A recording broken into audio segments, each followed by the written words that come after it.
Bueno, el Colegio LifeCell, Colegio Mexicano de Células Madre en Medicina Regenerativa y el Consejo Mexicano de Células Troncales con fines terapéuticos y de investigación, agradecemos la buena disposición de Martín Silva, quien es el director de Biomix Lab y que nos va a hablar de la importancia del diagnóstico genético en esta pandemia. Es muy conocido por todos nosotros y bueno, el tema vale la pena, sobre todo es un tema de actualización, sobre todo que normemos criterios, que tengamos un elemento de diagnóstico más sólido y que podamos obrar con cuestiones de evidencia científica. Entonces, Martín, por favor, iníciale Ok, y bienvenido. Gracias. gracias. Hola, ¿qué tal? Buenas tardes, buenas noches a todos. Agradezco al doctor Miranda y al colegio por la invitación. Y bueno, vamos a empezar con el tema. El título es La importancia del diagnóstico genético en esta pandemia. Es un tema muy interesante que tiene mucho que ver con lo que yo realizo día a día en mi tarea cotidiana, en mi trabajo, y que se va a poner muy en boga no solamente durante la pandemia, sino posterior a la pandemia. El contenido que vamos a revisar en esta plática, vamos a ver un poco de actualidad en genética. Siempre me gusta mostrar datos específicos de todo lo que rodea la genética y no nos quedemos con una idea plana de que una prueba dirigida a estudiar un virus solamente es la genética. Voy a dar una perspectiva en global de cuáles son las actualidades en la genética y qué se está haciendo a nivel global.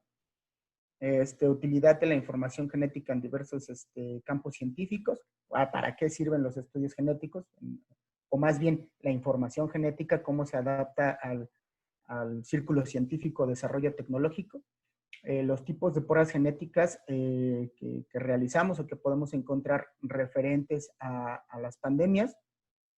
Y voy a mostrar una serie de estudios que voy a comentar muy rápidamente en respecto a lo que se venía estudiando antes de la pandemia o cómo es que se estudian o cómo podríamos decir que hay estudios referentes a la pandemia o que hubieran podido prevenir las pandemias.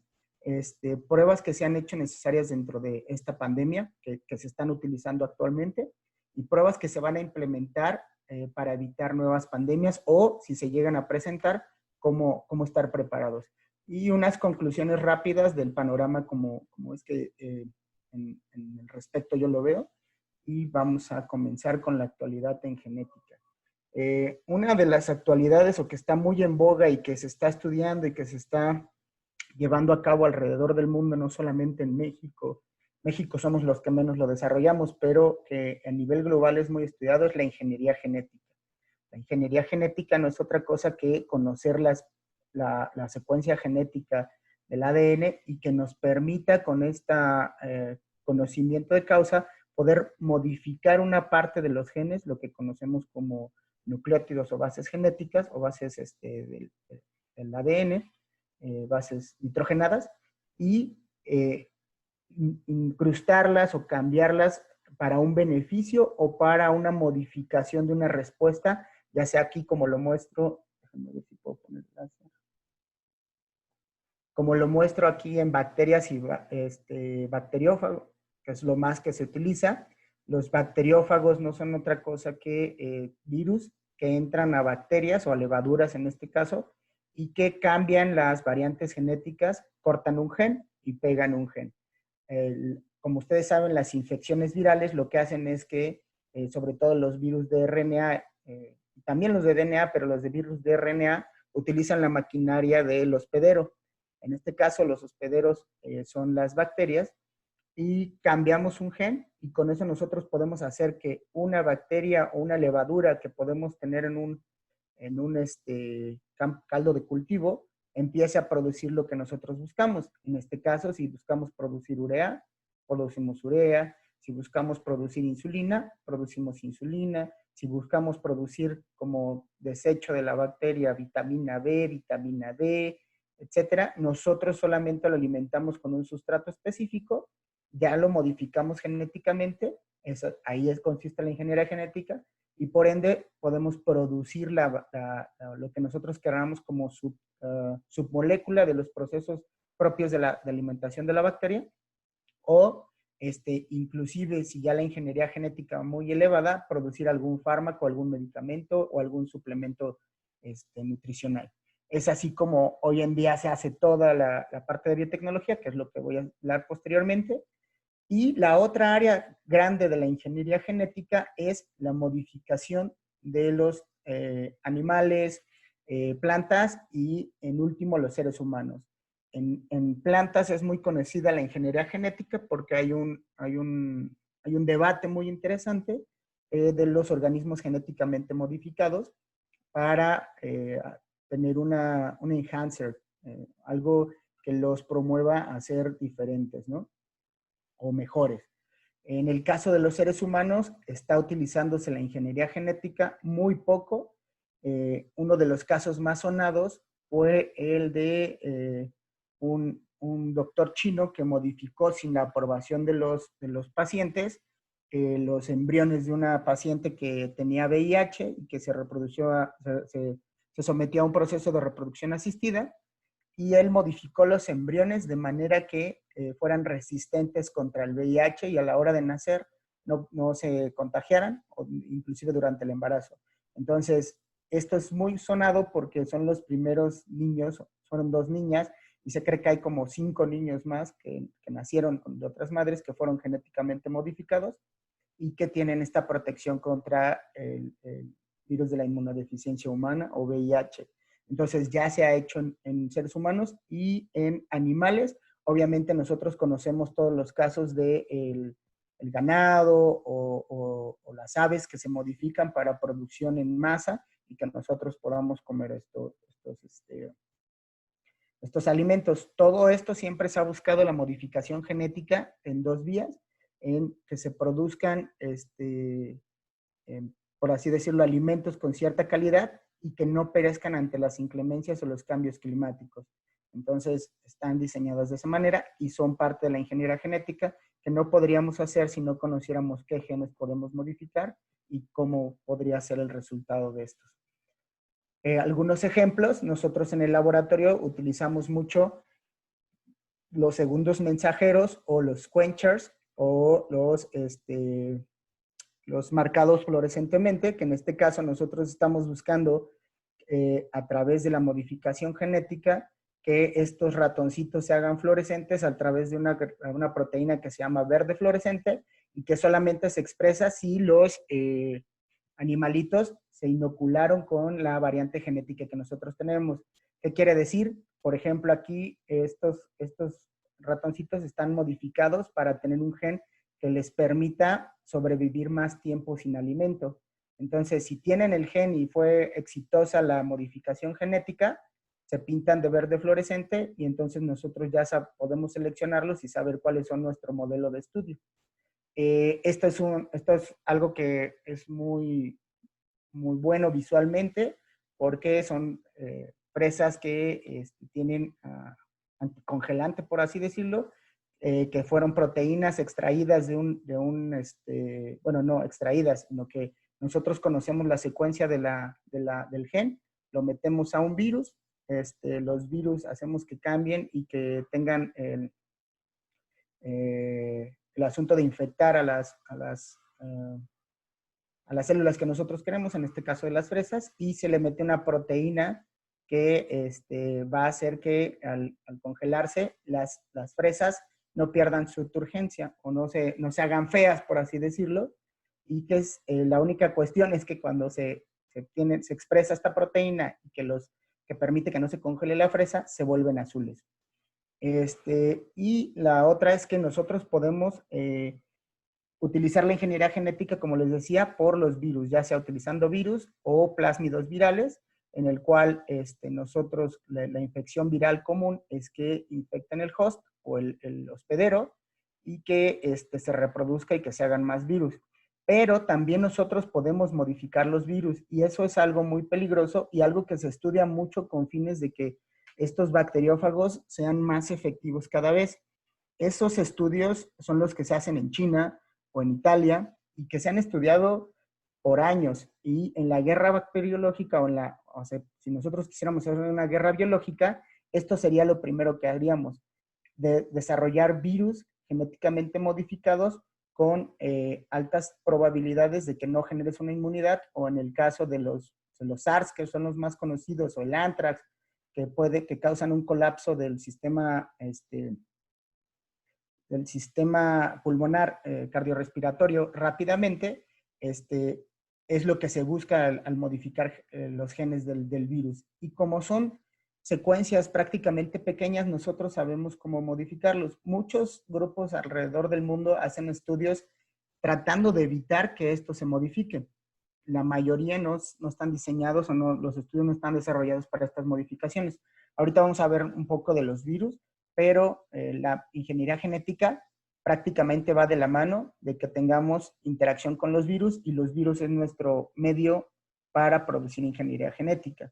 Los beneficios son varios, en el sentido, creo que viene en la siguiente, no, en el sentido de que nosotros vamos a poder encontrar pues sí, modelos para estudio, y sobre todo alimentos y medicamentos que nosotros querramos desarrollar. ¿Cómo los diseñamos o cómo los desarrollamos? A través de la biotecnología. La biotecnología no es otra cosa que nosotros cambiar los genes en una bacteria, en una levadura, y hacer que esa levadura produzca lo que nosotros querramos. En el caso de las plantas, nosotros podemos hacer híbridos al tratar de cambiar genes, o al cambiar genes, por ejemplo, generando una rosa que tenga aroma a canela, o generando, con las orquídeas es más fácil, orquídeas que desarrollen hojas color púrpura, o hojas color rojo, rosa mexicano, o moteadas. Y nosotros ya lo podemos hacer eso a través de la biotecnología, con la modificación genética. Uno de los ejemplos más fehacientes que nosotros tenemos de procesos biotecnológicos es el desarrollo de las biodrogas o biofármacos. Los biofármacos no son otra cosa que fármacos desarrollados contra una mutación específica. El caso más conocido es la Herceptina y el Glivec, que se desarrollaron para las leucemias. Entonces, el Glivec, que es el más conocido, se desarrolló para una modificación genética en una proteína, en una sinasa, que las sinasas promueven la división celular, y entonces al promover la división celular y tener esta mutación, esa mutación hacía que no se controlara la división celular, y por ende teníamos la leucemia. Entonces el Glivec fue de desarrollo de modificación genética para tener específicamente la capacidad de ir contra esa mutación y disminuir o matar las células cancerosas específicas que tuvieran esa mutación. Y así les puedo hablar que ahorita ya tenemos trastuzumab, infliximab, todos estos que son desarrollados dirigidos a mutaciones específicas de cáncer, y se desarrollan a través de biotecnología. Y eso es a través de conocer las variantes genéticas. Primero, conocer la mutación a la cual nos queremos referir, y segundo, poder hacer la modificación genética en una bacteria, en una levadura, para producir el fármaco que nosotros queremos. Y también, como les hablaba de biotecnología, es que nosotros podemos hacer, por ejemplo, ya hay insulina producida por bacterias, hay una recombinante, hay una bacteria recombinante, que en este caso creo que es una E. coli, que nosotros modificamos a través de introducirle bacteriófagos o plásmidos virales, y le incrustamos que cada vez que se divida genere enzimas, la insulina, la proteína de la insulina, bueno, la hormona insulina. Entonces, nosotros hacemos que cada vez que se divide la bacteria en un tanque de fermentación, le damos el sustrato, y nosotros podemos generar kilos y kilos de insulina, que es muy buena para los pacientes diabéticos. Y así les podría decir de otros ejemplos que yo conozco, como son las vitaminas ahorita biotecnológicamente desarrolladas, que tienen dos cualidades que no tienen las de extracción de fuentes naturales, que las podemos tener grandes cantidades con un menor costo, y que no arrastran en la extracción de los productos naturales algunos subproductos que no son benéficos en el asunto de la suplementación de estos. Entonces, yo les apuesto que muchos de los suplementos que llegan a utilizar en su práctica cotidiana están hechos a través de biotecnología. Ahorita con un grupo de amigos estamos tratando de ver si montamos una empresa para desarrollar este tipo de nuevos suplementos que puedan ayudar a a modificar los patrones de expresión de genes específicos para tener o abordar los problemas de salud más cotidianos. Deficiencia inmunológica, estrés, obesidad, hipertensión, y que sea que a través de suplementos y no medicamentos específicos. Entonces, eso es lo que se estudia más o menos en la biotecnología. Otra de las actualidades que están en boga es la secuenciación genética.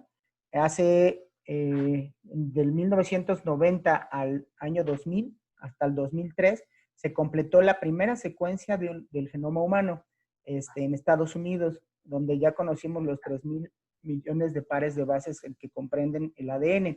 Hoy en día, si yo mando un exoma completo, que es una prueba para ver toda la secuencia genética de una persona, podemos tardar 11 días, si lo hacemos de manera rápida, en secuenciar todo el ADN de una persona. Entonces, es algo que está muy en boga y que tiene muchísimas usos en la industria, en la ciencia y sobre todo en la salud. ¿Por qué? Porque nosotros con esta pequeña herramienta, la secuenciación, podemos secuenciar virus. Y en el caso de la pandemia, o de cualquier pandemia, lo primero que debemos saber es de qué virus estamos hablando o con qué secuencia genética estamos lidiando. La mayoría de los virus ya son conocidos, no va a haber algún virus que sea que se cree de la nada. Si hay un virus nuevo y diferente, fue creado por el ser humano, en el sentido de que sería a través de lo que les comentaba de biotecnología e ingeniería genética, generamos nuevos virus y sí lo podemos hacer.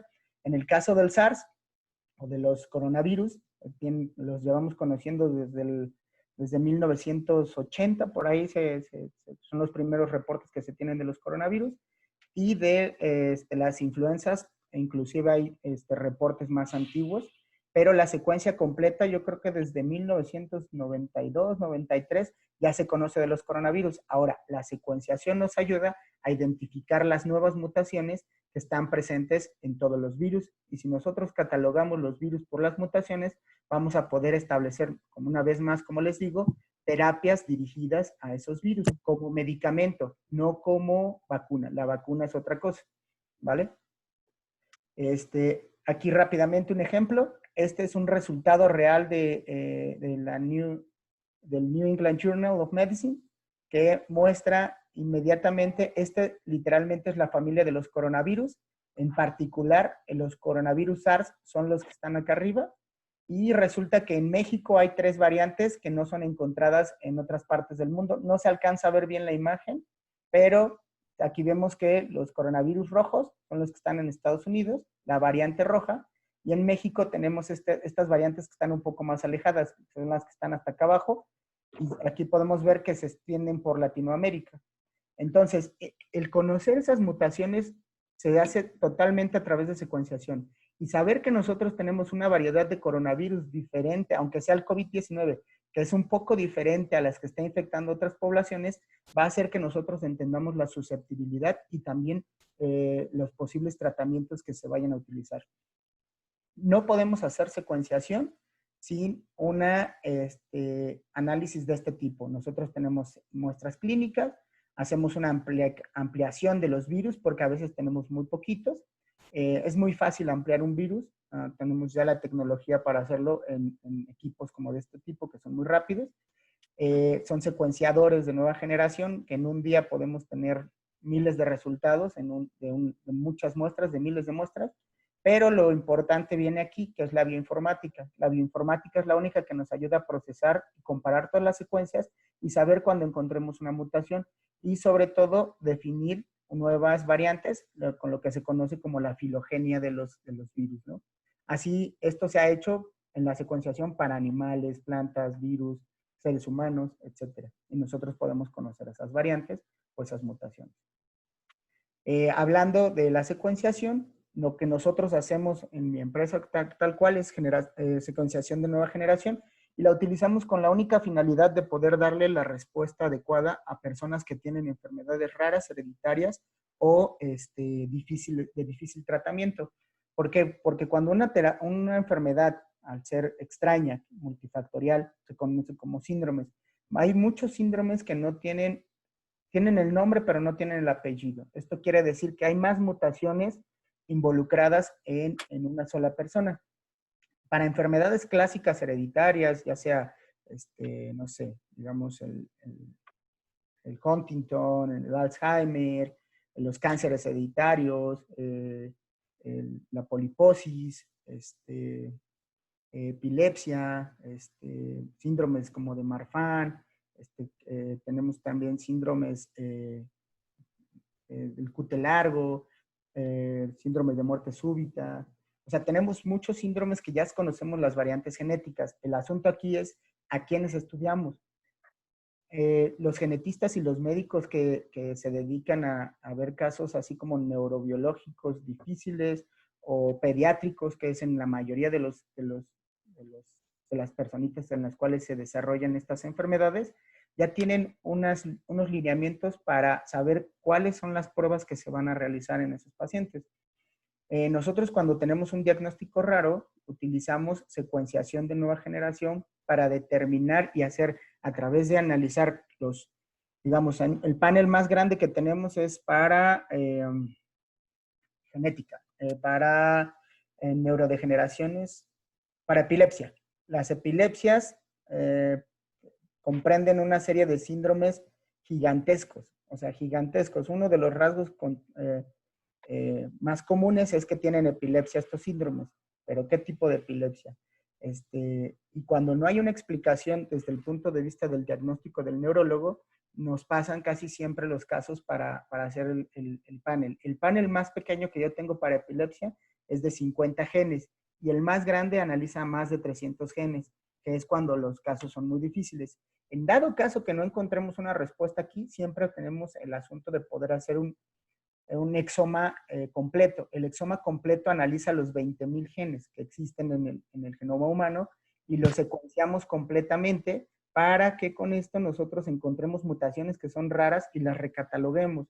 Hemos encontrado pacientes que tienen mutaciones que solamente le pertenecen a esa persona y que le generan una enfermedad.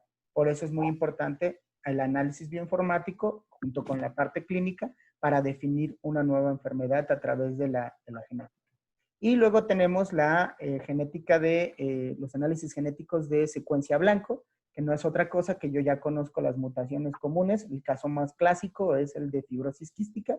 Ya sé cuáles son las mutaciones comunes, que es una enfermedad hereditaria recesiva, y yo ya tengo el conocimiento de cómo hacer la prueba, y al tener un diagnóstico certero, nosotros podemos dar el tratamiento igualmente certero, porque ya hay, como les decía, tratamiento específico de fibrosis quística, pero para las mutaciones determinadas.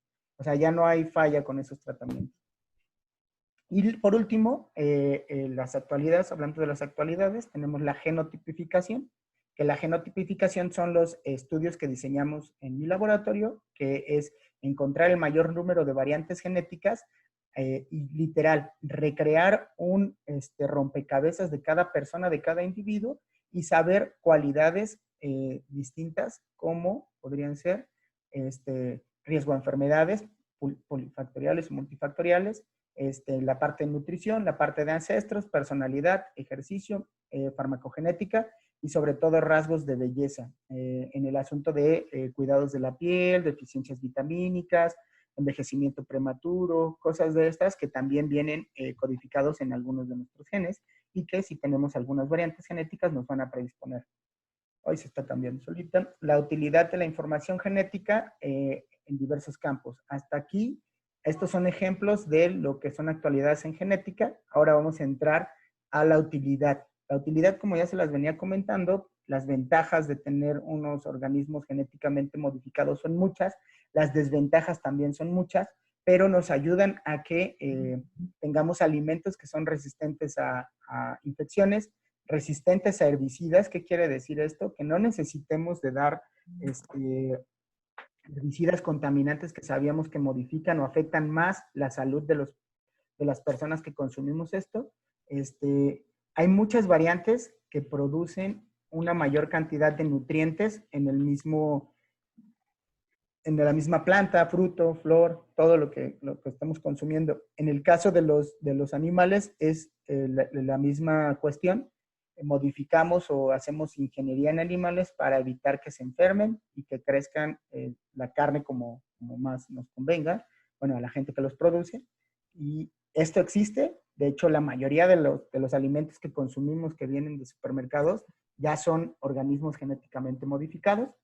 Y por otro lado, tenemos el asunto de que la utilidad también se pueden hacer para la filogenia. Nosotros, al conocer la filogenia, ¿qué quiere decir esta palabra? ¿De dónde viene cuál fue?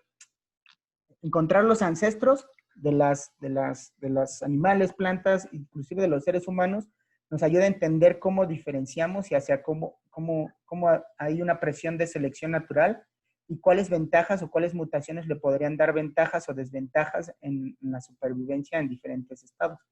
Esto nos sirve mucho en virus porque así nos enteramos de que cada año teníamos que generar una vacuna, por ejemplo, contra el virus de la influenza.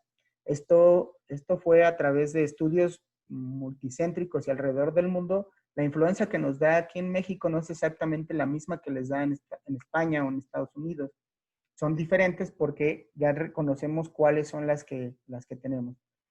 Si hay familias grandes, por aquí lo vemos, aquí hay una familia grande y aquí hay otra familia grande, se dividen en subfamilias. Por eso cuando ven a la influenza H1N1 es porque la H sería la familia H, la de hasta acá, ¿no? La N1 sería la familia N1 de la H, que va hasta acá. Y sabemos nosotros ya qué secuencia genética tiene y cuáles son las mutaciones que está teniendo ese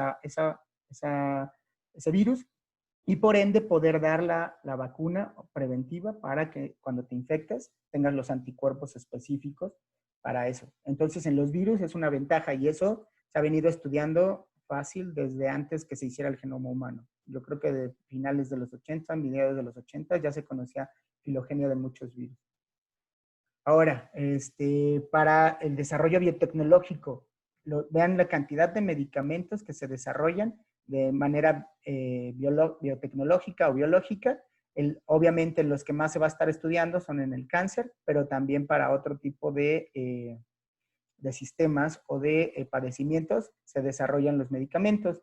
Y para la prevención o diagnóstico, una cosa es la medicina personalizada que va más enfocada en la prevención, conocer todas las variantes genéticas para poder utilizarlas y que esto nos ayude a conocer nuestro probable riesgo a desarrollar una enfermedad. Y si ya tenemos la enfermedad, métodos de diagnóstico. ¿En cuáles son los que tenemos más información o que ya tenemos test o pruebas ya específicas? Seguimos otra vez, cáncer, porque cáncer, digamos que el budget o el presupuesto siempre es más grande para cáncer y por eso se puede hacer más investigación y también porque es una de las enfermedades que mata a más personas. Obviamente, si tuviéramos que hablar por el número de muertes contra la inversión, tendríamos que hacer más estudios o tener más información en el sistema circulatorio y cardiovascular, que es la principal causa de muerte. Si hablamos de enfermedades cardiovasculares, sería la principal causa de muerte, pero ya sabemos que no es necesariamente una falla en el sistema cardiovascular, sino que es una falla en el sistema metabólico que conduce a que nuestro sistema cardiovascular falle. Entonces ahí estamos hablando o nos estamos metiendo que conociendo la parte metabólica podemos prevenir muchas de estas enfermedades, que es la teoría o más bien lo que están haciendo ahorita muchas empresas tratando de desarrollar más pruebas genéticas para diagnóstico de probables enfermedades metabólicas hereditarias y pruebas de medicina personalizada para adecuar la alimentación y los hábitos cotidianos a las características de cada persona. Ahora, el tipo de pruebas genéticas que tenemos son dos, secuenciación y genotipificación. Las pruebas de secuenciación nos sirven para hacer lo que veíamos de la filogenia de especies, diagnóstico de enfermedades tanto dominantes, recesivas, congénitas y raras, y la genotipificación nos sirve para hacer pruebas de medicina personalizada, biotecnología e ingeniería genética. Lo que conocemos como hotspots, aquí lo vemos, lo que conocemos como secuenciación es esto. Digamos que la única diferencia entre ambas es que la secuenciación me va a decir toda la secuencia de punto A a punto B y la genotipificación solamente me va a buscar las mutaciones o variantes entre ese punto A y ese punto B. Dice, aquí nada más hay 5 mutaciones que se conocen y son las que voy a estar buscando. No tengo que desarrollar toda la secuencia. La secuencia la hacemos para encontrar nuevas mutaciones. La genotipificación la hacemos para conocer las mutaciones o encontrar las mutaciones ya conocidas o variantes genéticas ya conocidas. Ahora, estudios previos a la pandemia. Quiero que vean los estudios que se han estado haciendo referentes a la pandemia desde hace años, ¿no? Este estudio fue publicado en el 2018 y hablaba de que las lecciones que se deberían de aprender de la pandemia de 1918. Y aquí claramente habla de que van a revisar la genética y los factores inmunes que contribuyen a la seriedad o a la severidad de la pandemia en el 1918. Imagínate que esto ya estaban publicando, estos artículos ya estaban publicados desde hace mucho, ¿no? Este es en 2018, tal cual, pero están revisando estudios que ya se conocen de factores genéticos y del sistema inmune que sabían que estaban relacionados con que el riesgo a la pandemia fuera mayor. O sea, estamos hablando que eso ya se sabía. Ahorita les voy a enseñar el artículo, los artículos más viejos al final, que creo que es de 2000, 2001 o 2002, donde ya sabíamos que teníamos variantes genéticas que nos daban susceptibilidad a que nos infectáramos con coronavirus. Entonces, ¿por qué no utilizamos esa información?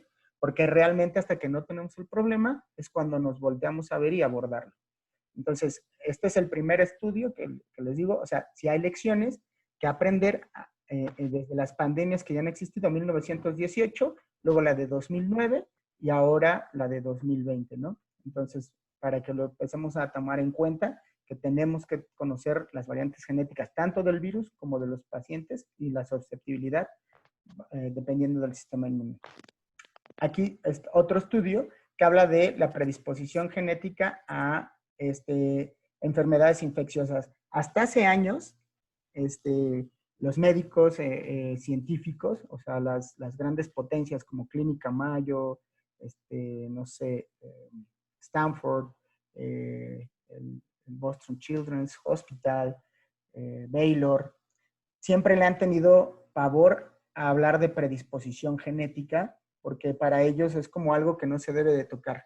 Sin embargo, ya tenemos bien categorizado que nosotros tenemos variantes genéticas y se conoce, yo creo que desde mediados de los 60, 70, que nosotros tenemos una variante genética en los HLA que nos predispone a que nos infectemos de Escherichia coli y no de Pseudomonas, ¿no? Por así decirlo.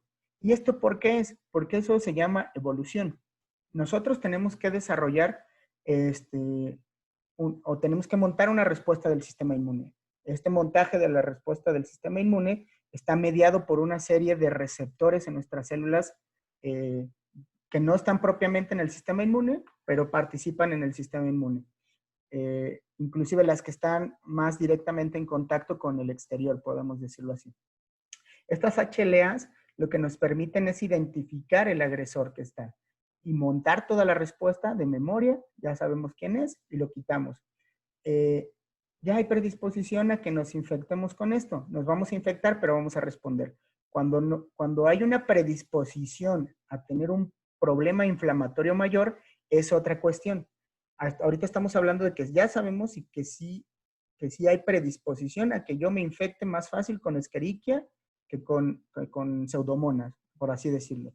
Por eso, cuando llegan aquí los extranjeros que no han salido de su país, tienen un problema de enfermedad fuerte porque no tienen esa predisposición que nosotros tenemos, que nos protege a la vez. Se ha estado debatiendo mucho en el asunto viral porque ahora sabemos que la respuesta y el pronóstico de una enfermedad viral, desde hepatitis, desde coronavirus y de HIV, está dada por las variantes genéticas del hospedero. Entonces, es algo muy interesante y no son estudios nuevos. Creo que este es de 2013, no viene aquí la fecha, pero creo que es de 2013. Entonces, y habla específicamente de que nosotros nos podemos infectar o tenemos predisposición para enfermedad con bacterias, con parásitos y con virus. Y lo desglosa muy bien, sobre todo en la parte del VIH. Estudios previos a la pandemia, aquí vean el virus del Epstein-Barr y enfermedades linfoproliferativas. Se sabe que si nosotros teníamos alguno de estos genes alterados o variantes genéticas, en particular, nos infectábamos más con las células beta, las células B, perdón, se infectaban más fácil con el Epstein-Barr y teníamos un problema de linfoproliferación, una enfermedad linfoproliferativa que está súper asociada cuando tú te infectas con este tipo de virus. Entonces, si ya conocemos las variantes, va a haber pacientes, de hecho yo tuve un paciente, bueno, no es mi paciente, pero le vendí la prueba genética y precisamente encontramos 5 variantes genéticas que a él lo predisponían a estas, no era de Epstein-Barr, era de herpes. Él tenía una predisposición a infectarse con herpes y entonces tenía un problema inflamatorio fuerte y ni modo, se le tuvo que aconsejar que tomara, la variante genética estaba en una proteína que se llama TNF-alfa y entonces hay inductores del TNF-alfa. Él tenía una variante que hacía que no se promoviera como tal el TNF-alfa y pues se le da el factor de transferencia con este inductor, que es muy conocido, nada más que ahorita se me fue el nombre del medicamento, pero ese medicamento eleva los niveles de TNF-alfa y él tenía esta predisposición y por eso no respondía. O sea, variantes genéticas ya aplicadas a alta terapia sin tener que invadir tal cual una terapia invasiva, digamos así. Aquí, ahora, a los norovirus, que también mucha gente los ha catalogado como que probablemente podrían dar una pandemia, también ya sabemos que tenemos una susceptibilidad genética a estos norovirus y si ven aquí son glicoltransferasas, enzimas que participan de metabolismo, no tanto de respuesta inmune. O sea, no es que todas vayan al sistema inmune. De hecho, encontraron ahorita para COVID, les voy a platicar rápidamente de cuáles son las variantes genéticas que están más asociadas y cuáles son las variantes que están encontrando que podrían haber prevenido o que podrían decirle a esas personas, tú sí quédate en casa porque o no salgas, tú sí puedes salir porque te va a dar COVID, te vas a infectar, pero tienes la capacidad de responder de una manera adecuada.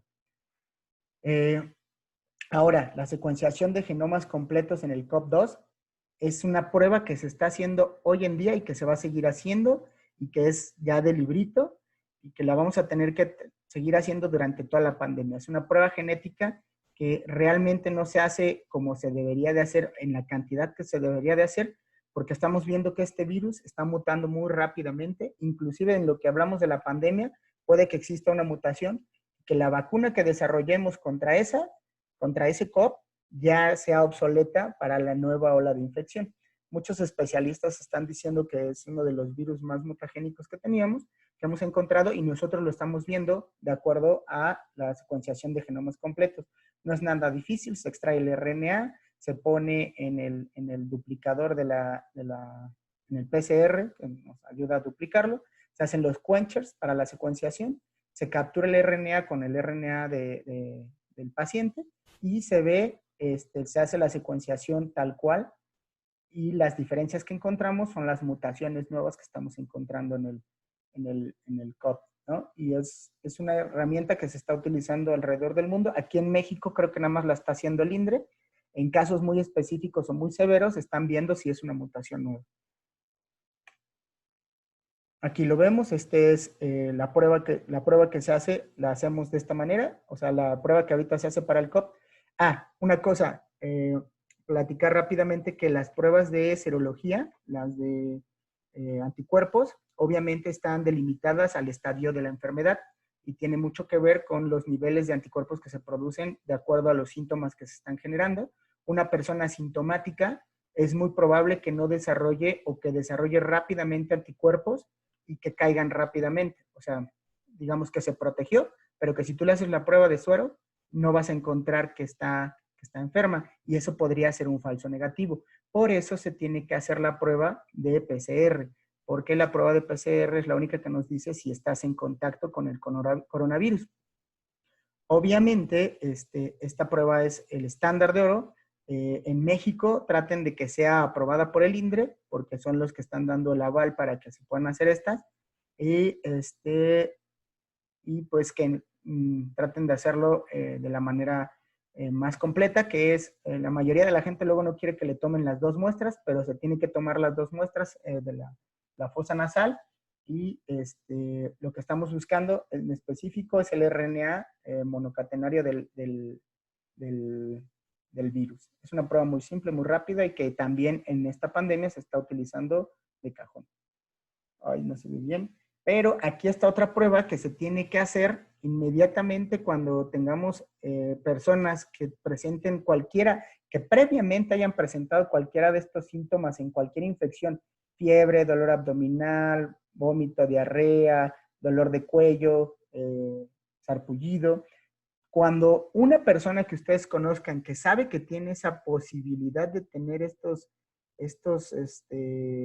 digámoslo de una manera, le da una gripita y parece que se va a morir, ese muy probablemente tiene el síndrome de inflamatorio multisistémico, que no sé si ustedes supieron, pero la mayoría de los jóvenes y niños que llegaron a morir tanto en España como en Italia, hablaban de números de que casi el 80% de ellos tenían este síndrome, y que por eso su respuesta ante el COVID fue muy exagerada. Ahora sabemos que muchos de los niños, este es un artículo de Nueva York, que muchos de los niños que tienen una respuesta muy fea o muy seria, o de bajo pronóstico, o que puede causar la muerte, cursaban con variantes relacionadas al síndrome inflamatorio multisistémico. Hay otro síndrome que creo que se llama de Kawasaki, no me acuerdo exactamente el nombre, perdón, pero ese síndrome también cursa con problemas de inflamatorios generalizados. Es el que hacen que tenga una falla multisistémica cuando se infectan de COVID. Normalmente las personas que se infectan y no tienen ninguna problemática, lo más que llegan a desarrollar es diarrea. ¿Vale? También un tip ahí rápido que lo he estado platicando con muchos amigos que ya tuvieron COVID, es que el primer rasgo que tuvieron, aunque fueran asintomáticos, pero se hicieron la prueba, es la baja capacidad de percibir los olores, la anosmia. Entonces, lo que dicen ellos es que lo recomendaron los médicos, que todos los días olieran algo así, o sea, que trataran de servirse jugo, vino, que es muy escandaloso al aroma, y si no huelen, muy probablemente tengan COVID, aunque sean asintomáticos.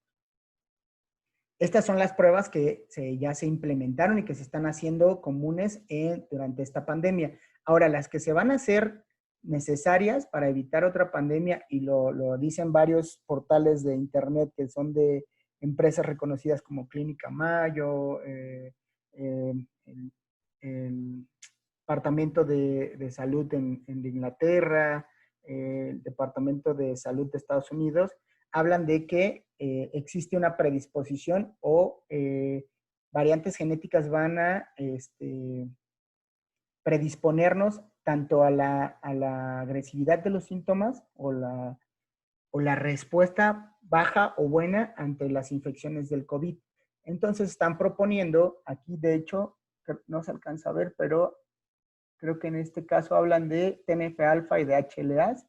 No sé si, es que como tengo aquí. No, no dice. Ahorita encuentro el que dice esas situaciones. Pero es lo que nosotros podemos ver que va a ser el futuro. Los genes van a influenciar los nuevos casos de COVID, el riesgo y nuevos estudios que se tienen que hacer. También saber que hay ciertos genes que te predisponen al COVID-19. Si ya los conocemos, hay que estudiarlos. Y ahorita van a ver el estudio que les hablaba de hace años. Genes candidatos en asociación con la susceptibilidad para la infección con coronavirus. Vean de qué año es, del 2010. Y nosotros aquí ya tenemos hasta las variantes genéticas que fueron relacionadas con la susceptibilidad, y que veíamos que los pacientes que tenían esto desarrollaban más daño que los pacientes que no tenían estas variantes genéticas. Si ya conozco este haplotipo, hay que estudiarlo para todos los pacientes que tenemos ahorita, para todas las personas. Yo que ya tengo mi estudio genético, me fui a buscar si tenía estas variantes y solamente tengo una de 5.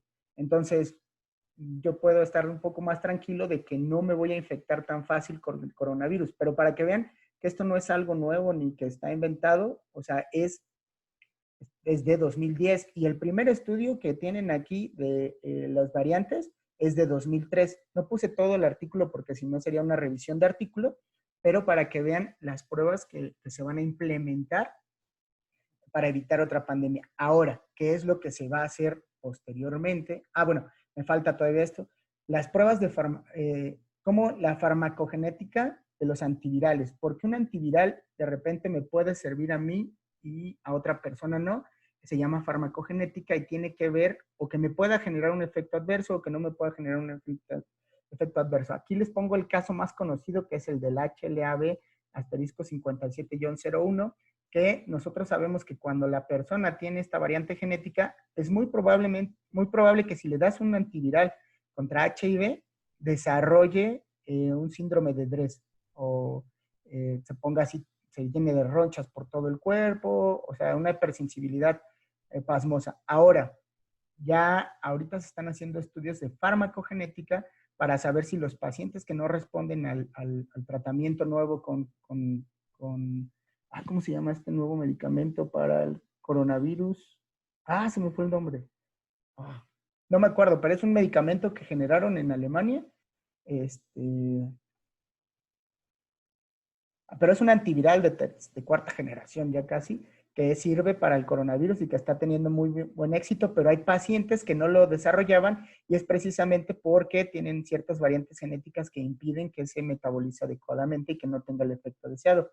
Entonces, como ven, la genética está en todas las partes o vertientes de la infección y lo ideal, lo que se va a hacer, ya esto no es que yo quiera o que no se pueda, ya los varios gobiernos y varias dependencias de salud, inclusive hasta la OMS, están hablando de lo que se va a hacer, ¿no? Las pruebas genómicas van a ser utilizadas para prevenir pandemias, las pruebas de genotipificación. Literalmente, cuando ya veamos y genotipifiquemos el virus y sabemos de qué se está hablando, si es coronavirus, si es novovirus, si es herpes, si es hepatitis, nosotros ya vamos a saber qué personas van a ser más susceptibles a esa infección y a esas pues, les dices, tú no salgas porque tú sí te puedes morir en esta pandemia o vas a tener algún problema serio o severo.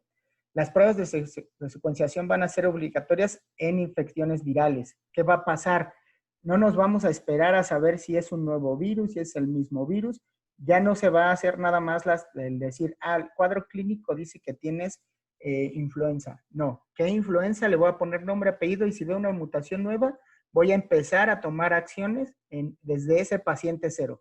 Ya cuando lleguen con un cuadro específico que sea desconocido y se cree que es infección viral, se va a hacer la secuenciación, se va a poner en restricción esa persona que tenga ese padecimiento, se va a categorizar el virus y se van a empezar a producir pruebas para determinar ese virus y la susceptibilidad de las personas y evitar que se escape, ¿no? Literalmente, que daña a muchas personas. Las empresas de biotecnología van a comenzar a desarrollar metodologías para producir medicamentos diseñados para las nuevas mutaciones de los virus. Lo que les decía, ya no la vacuna, sino como estos trastuzumab, infliximab, pero dirigidos a las mutaciones del virus para que no se propaguen en el cuerpo humano. Antivirales de cuarta generación, les llamo. Ya vas a ver que las empresas biotecnológicas van a comenzar a hacer eso. Y se realizarán estudios de farmacogenética previos para poder predecir la respuesta de la terapia, tanto de la terapia como de la predisposición o el riesgo que se tiene a estos virus. Entonces, como ven, esto va a cambiar mucho la manera de hacer un diagnóstico e inclusive un tratamiento a los pacientes desde el paciente cero. Un paciente que tenga cierto cuadro clínico se va a aislar, se va a secuenciar el virus, se van a tomar sus datos o si ya se conocen sus datos de predisposición genética y los van a comparar con la base de datos para ver si corresponde y decir, este paciente cero se va para acá y empezar a monitorear a su núcleo cercano y aislarlo también para que se eviten estas pandemias. Eso es lo que se va a empezar a aplicar en un futuro alrededor de las pandemias, si es que salimos rápido de esta, que yo la verdad creo que a pesar de todas las acciones que están tomando, que están bien, o sea, digamos que son bien encausadas, pero mal actuadas, se está tratando de que esto se llegue a un final más rápido, pero también ya estamos en pláticas con ciertas empresas para poder hacer estudios en latinoamericanos. No solamente van a ser mexicanos, van a ser como 20,000 estudios en población latinoamericana para poder definir las variantes susceptibles en nuestra población a la pandemia o al virus que estamos teniendo ahorita. No sé, eso es todo. Aquí están mis datos. No sé si tengan alguna pregunta, alguna duda. Como les digo, yo tengo dentro de mis estudios algunas variantes para hepatitis, para el del coronavirus. Analizo las 5 variantes que vimos ahí. No es específico de COVID, pero ya es para las infecciones de coronavirus. Y así tenemos dentro de los estudios algunas variantes para otros, Escherichia coli, por ejemplo, que es muy importante. Y ya, no sé si tengan alguna duda, alguna pregunta. Pues yo te felicito, mi buen Martín, por tu excelente ponencia. Realmente todas las dudas que iba teniendo en la plática las fuiste resolviendo. El medicamento que se está utilizando en Rusia se llama Avifavir. Avifavir. Entonces,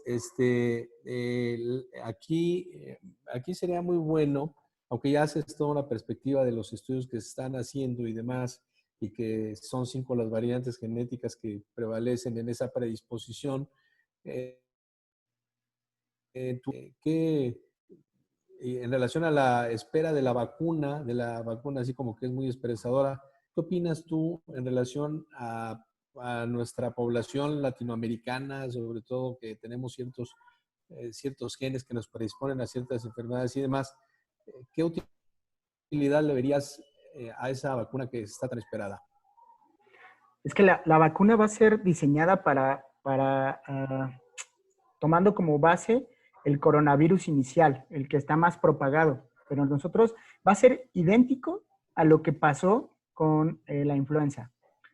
Con la pandemia del 2009, lo que se hizo fue generar una vacuna, pero nos dimos cuenta que, o sea, ya sabíamos, pero no lo habíamos diseñado de esa manera. Ya sabíamos que el virus muta cada tanto tiempo y que podemos encontrar nuevas variantes, pero no se globalizó, y aunque se globalizó, no fue tan arraigado como esta pandemia. No nos encerramos por un año, vaya.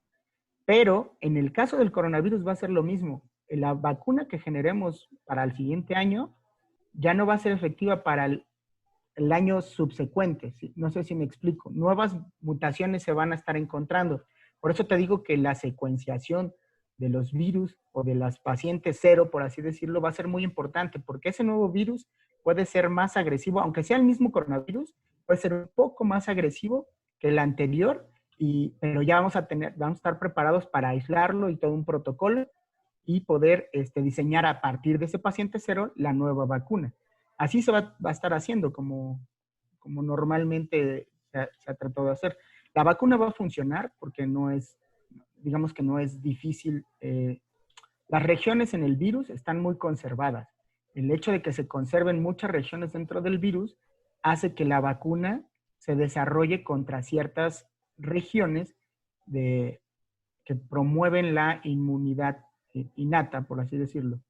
No vamos a tener problema porque esa vacuna nos va a servir para la mayoría de las mutaciones. Solamente cuando se encuentre una mutación muy rara es cuando vamos a tener que efectuar otra vez todo el proceso. Pero sí es esperanzadora. Yo digo que va a estar lista a más tardar en un año, porque muchas empresas están trabajando en conjunto y eso es bueno. Otra pregunta de que Ramiro, que nos acompaña hoy, no sé si quieres hacer una pregunta, o se me ocurriría a mí que conociendo a las variantes en cuestiones de farmacogenética, lo que está tan de polémica ahorita el uso del dicloro en el tratamiento de esos pacientes, ¿habría alguna aplicación desde farmacogenética en poder saber la utilidad en esta pandemia? Sí, de hecho ya se sabe, o sea, con los antivirales ya sabemos muchas variantes genéticas que pueden dar riesgo a una toxicidad. Con los antivirales de entrada, ahora con los tratamientos que no son medicamentos, pero que se utilizan como tratamiento, la realidad es que también la toxicidad ya la conocemos, no es como que sea algo nuevo. ¿Por qué se da esta toxicidad? Sí tiene mucho que ver cómo funciona el cuerpo humano, pero también con ciertas variantes genéticas que no participan directamente del proceso del prendido o apagado de los medicamentos, sino más bien de canales. En el caso del dicloro, es muy simple. Los canales de sodio-potasio responden también al cloro. Estos canales, que también tenemos canales de cloro, se pueden abrir y hacer que exista una pérdida de la ósmosis, o sea, empezar a sacar agua de las células, por así decirlo, o a meter agua. Y eso puede ser muy perjudicial, una toxicidad fuerte, si es que imagínate que el, el canal de sodio-potasio ya tengamos ahí una deficiencia importante y le metemos esto, la toxicidad va a ser todavía 2 o 3 veces más elevada. Es lo mismo que pasa cuando nosotros tratamos de suplementarnos o hipersuplementarnos. Siempre hay un equilibrio. El problema es que si tú no estás equilibrado, o sea, ya de entrada tienes un defecto de fábrica, va a haber un problema. En la parte de farmacogenética, ya sabemos por qué el soforvivir se llama, soforvivir, no me acuerdo cómo se llama. En muchos pacientes no Avifavir. responden. No, el que se utiliza comúnmente o que te lo dan de entrada Remdesivir.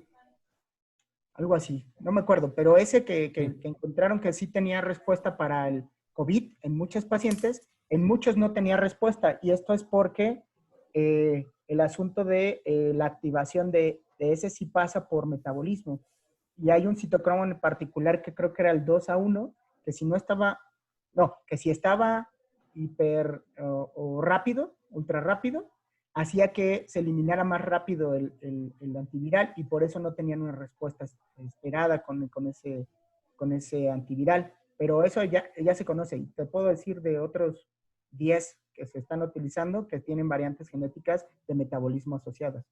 Pero sí se puede hacer. De hecho, se hace. En muchos lugares sí se hace en Estados Unidos. Bueno, digo, yo creo que eso es bien importante para poder fortalecer, bueno, pues sobre todo esta situación de tener opciones terapéuticas en todos los pacientes. Pregunta Ramiro que si estamos peleando con el mismo virus en todos los países. Sí, en esencia es el mismo virus, es exactamente el mismo virus. Lo único que les mostré es que tenemos mutaciones que se han generado en población mexicana. O sea, hay o sea, es el mismo virus en entrada, pero con una o dos mutaciones ya la filogenia cambia. ¿Qué quiere decir esto? Yo no necesito decirle, es el COVID-19, pero con el apellido Gli 729A, algo así, ¿no? Que en esa posición hay una A donde debería haber una G. Y eso hace que si en determinado momento esa mutación le provee una ventaja a este mismo COVID-19, lo podamos seguir y saber cuál fue la mutación que lo ocasionó. Pero en esencia es el mismo COVID, solamente con ciertas variantes que se han desarrollado en ciertas poblaciones. En México es lo que conozco. No sé si en otras partes del mundo. El mapa, no leí completamente el mapa, pero sí el mapa es muy específico cuáles son las variantes que se están teniendo. Y eso es porque el virus se adapta a la región también. Porque el virus no es que pueda vivir en todos lados, se ha trasladado a todos lados, pero realmente no es un virus inmortal. De hecho, los virus son lo más lábil que existe. O sea, con agüita tú lo puedes matar porque se descompensa la célula en la que está. El asunto es que si es una superficie grasa, puede permanecer por más tiempo el virus. Pero con agua le cambias el pH y ya se deshace. Por eso te dicen agua y jabón, agua y jabón. Claro, ¿tendría alguna utilidad el que nosotros desde el punto de vista de conductas nutricionales también tomáramos o cambiáramos el pH de los líquidos que bebemos? De hecho, eso sí no lo sabría, porque no he visto si responda como tal al cambio, a la alcalinización que ustedes que muy comúnmente se le llama. La alcalinización no es un proceso más que de detoxificación, no es como que tú cambies el pH de tu cuerpo. Lo que estás haciendo es que al cambiar el pH de lo que consumes, promueves el metabolismo de cierto tipo, el catabolismo, y empiezas a gastar energía, liberarte de sustancias anómalas, te detoxificas. Eh, Puede tener un beneficio en el asunto de que no promueva una inflamación desde la entrada de tu cuerpo. O sea, que ya no tengas un sistema proinflamatorio y que entre otra molécula a inflamar más. Ese sería el asunto. Ahí sí podría ayudarnos, pero no como tal, como un tratamiento o algo así, no. Se pregunta el doctor Rogelio Odín Núñez desde que si existe algún estudio científico acerca del hipoclorito para esta enfermedad desde el punto de vista genética del COVID. No existe un estudio para el COVID. Que si existe, si sabes, si desde el punto de vista genético existe un estudio de farmacogenética acerca del uso del hipoclorito en el COVID. No, no, de farmacogenética no, y tampoco existe un estudio que diga que el hipoclorito es bueno para el tratamiento del COVID. Existen varios estudios con el hipoclorito donde se sabe que el hipoclorito en superficies, es decir, en la madera, en el vidrio, todo esto, reduce la cantidad de virus, sobre todo de coronavirus, hasta en un 98%. Pero eso estás hablando de que es un sanitizante. El único estudio que refieren que se utilizó fue en 1928 o 18, no me acuerdo, donde se utilizó ozono, se utilizó hipoclorito y se utilizó el peróxido de hidrógeno. Y se vio que el más efectivo que le daban a los pacientes era el peróxido de hidrógeno porque tenía menos efectos adversos. Los demás generaban un efecto adverso, como de toxicidad, dañando o afectando algunos de los sistemas de los seres vivos, pero tenían efectividad. ¿Qué quiere decir esto? Que sí quitaban la enfermedad, pero sí había cierta toxicidad. El más efectivo en ese entonces, en esos estudios, fue el peróxido de hidrógeno, de los que he escuchado que han traído a la discusión. Y es un estudio muy antiguo, pero que está bonito. O sea, es muy rústico, por así decirlo, porque tuvieron como el chance de que había tantos enfermos que a este le doy este, a este le doy este, a este le doy y vieron la respuesta.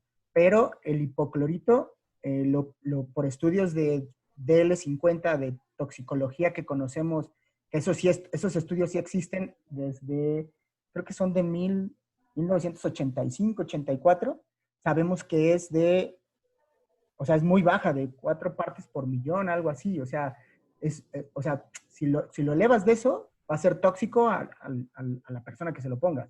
O sea, ese es el asunto que ya se conoce con el dicloro.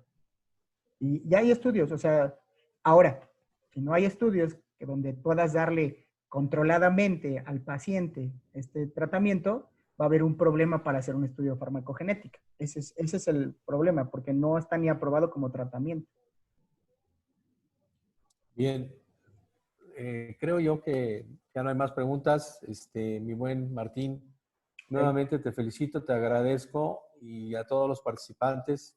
Esperemos al ratito ya se sube al chat del colegio para que se pueda tener la plática y bueno, estaremos atentos a él. Creo que tenías alguna cuestión de promoción en cuestiones de pruebas genéticas, ¿no? Para el grupo. Sí, sigo manejando que para el colegio, cuando se quieran hacer la prueba genética, yo se las dejo al precio más bajo que lo tenemos, que es de 6,500 pesos. Recuerden que esta prueba ustedes la pueden utilizar y venderla si quieren, promoverla, y ustedes tendrían ese precio ya de entrada. La prueba la están vendiendo algunos médicos con los que trabajo hasta en 14,000 pesos, pero yo les sugeriría un precio de 8,500 pesos y la venden súper rápido. Y como nosotros les damos el servicio de logística, es decir, tú tienes un paciente y lo quieres atender y quieres que hacerle la prueba, entonces le podemos mandar el kit a su casa por el mismo precio de los 6,500. Yo se lo mando, si tú me dices, está en Veracruz, yo le mando el kit, lo recolecto, lo proceso y ya te entrego los resultados a ti y él te paga directamente a ti. O sea, no hay ningún problema. Les damos todo el servicio completo. ¿Vale? Bueno, pues nuevamente felicidades y les agradezco a todos los participantes. Y bueno, pues buen fin de semana. Gracias, Martín. Hasta luego, que estén bien.